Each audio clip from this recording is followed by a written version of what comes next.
මිත්‍රවරුනි මේක පුදුමයනුත් පුදුම හිතෙන කතාවක්. ඇමරිකාවේ ටෙක්සාස් ප්‍රාන්තේ ඉතාමත්ම කලබලකාරී නගරයක රෝසා කියලා කාන්තාවක් ජීවත් වුණා.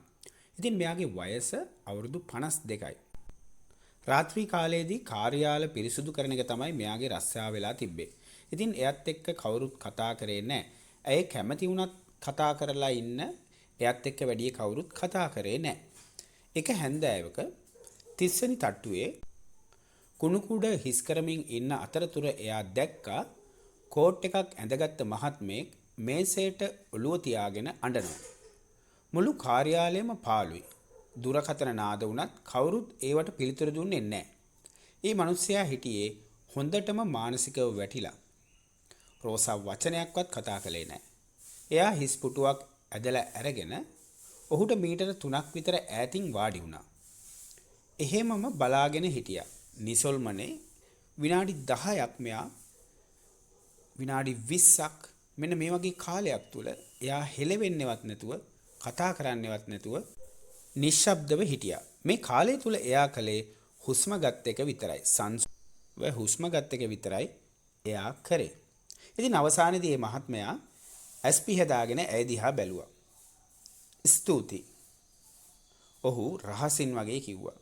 මම මේ වගේ නිහඬ බවක් වින්දේ අවුරුදු ගානකින්.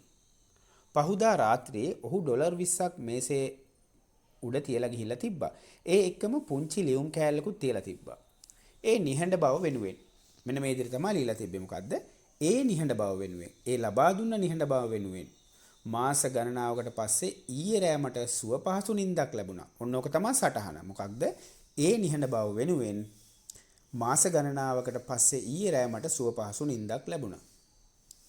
ඉතින් රෝසාට මුදල් අවශ්‍ය වුණේ නැහැ.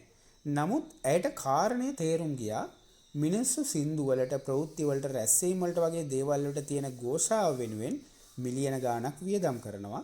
නමුත් නිහඬ බව විකුණන්න පුළුවන් දෙයක් නෙවෙයි නිහඬ බව. ඉතින් මෙහෙම තමයි අපි හිතන්නේ. ඉතින් ඇය අමුතුම විදිහේ පුංචි ව්‍යාපාරයක් පටන් ගත්තා. හැම බ්‍රහස්පතින්දා රාත්‍රියකම පිරිසිදු කිරීම ඉවර වුණාට පස්සේ ඇය ඉහළම මහලේ තිබුණ හිස් කාර්යාල කාමරයක් විවෘත කළා. එතන රවුමට පුටු 5ක් තිබ්බා. කතා කිරීම තහනම්. දොරකඩදී ඩොලර් 10ක් ගෙවන්න ඕනේ. ඇතුළට ඇවිත් පැයක් වාඩි වෙලා ඉන්න ඕනේ. එච්චරයි. මුලදී ආවේ අර අඬමින් හිටපු මහත්මයා විතරයි. ඊට පස්සේ එයාගේ යාළුවෙක් ආවා. ඊළඟට ඕනෑවට වඩා මරණ දැකලා හෙම්බත් වෙලා හිටපු හෙදියක් ආවා. දවස පුරාම ෆෝන් එකෙන් කටහඬවල් අහලා එපා වෙලා හිටපු තරුණ පරිගණක කෝඩර් කෙනෙකුත් ආවා. ක්‍රමලේඛකයෙක් කියලා කියන්නේ ඒ වගේ කෙනෙකුත් ආවා.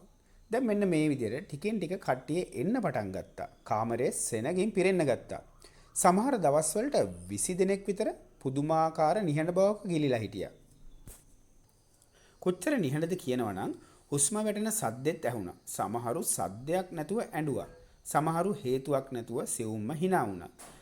පැය ඉවර වෙද්දී හැමෝම එළියට ගියේ හිතේ බරක් නිදහස් කරගත්තා වගේ. දැන්වීම් නැහැ, වෙබ් අඩවි නැහැ, විදුලි සෝපානේ අතින් ලියපු පුංචි කොළ කෑල්ලක් විතරයි තිබුණේ.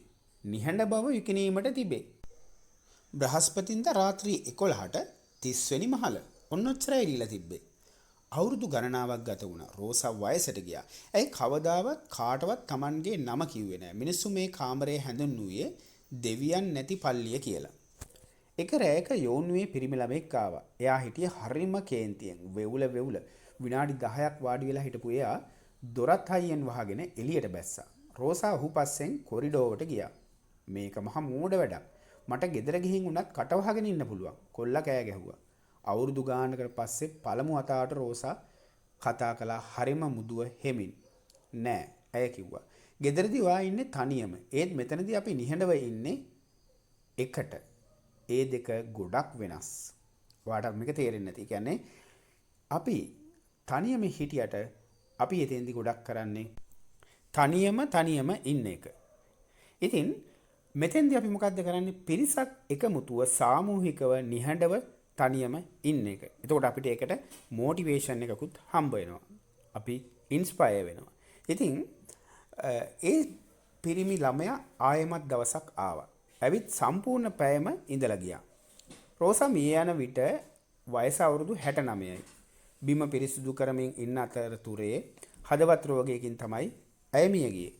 ගොඩනැගිල්ලේ අයිතිකරුට ඇගේ ලාච්චුවේ තිබිලා සටහනක් හම්බුණා. මම නැති දවසක වුණත් මේ කාමරේ විවෘතව තියන්න. කාගෙන්වත් මුදල් අය කරන්න එපා. නිහඬ බව දැන් නොමිලේ ලැබිය යුතුයි. අදටත් සෑම බ්‍රහස්පතින්දා දිනයකම රාත්‍රී 11ට මේ 30 වෙනි මහල විවෘතයි. පුටු පහයි, නායකයෙක් නැහැ, වචන නැහැ. නුපුරුදු මිනිස්සු ඇවිත් වාඩි වෙලා ඉන්නවා. හුස්ම ගන්නවා, වෙනස්ම මිනිස්සෙක් වෙලා එළියට යනවා. ඇමරිකාවේ ඉතාමත්ම වටින දෙයක් කියලා කියන්න පුළුවන් මේ නිශ්ශබ්දතාවය කියන එක. ඒක බුද්ධිමත්ව ඇති කරගන්න නිශ්ශබ්දතාවයක්. ඉතින් මේ වටිනා කතාව තුළින් ඔයාට විවිධ පැති වලින් ජීවිතය දිහා බලන්න පුළුවන්කම තියෙනවා. සමහරට මේ කතාවේ හොඳ නරක මේ හැමදේම ඔයාට දකින්න පුළුවන්කම තියෙනවා. ඉතින් ඔයාට මොන වගේ අදහස්ද ඇති උනේ කියන එක කමෙන්ට් එකකින් ඔයාට ඉදිරිපත් කරන්න පුළුවන්. අපි ආයෙමත් මේ වගේ වටිනා කතාවකින් හමු යමු. ඔබට සුබ දවසක්.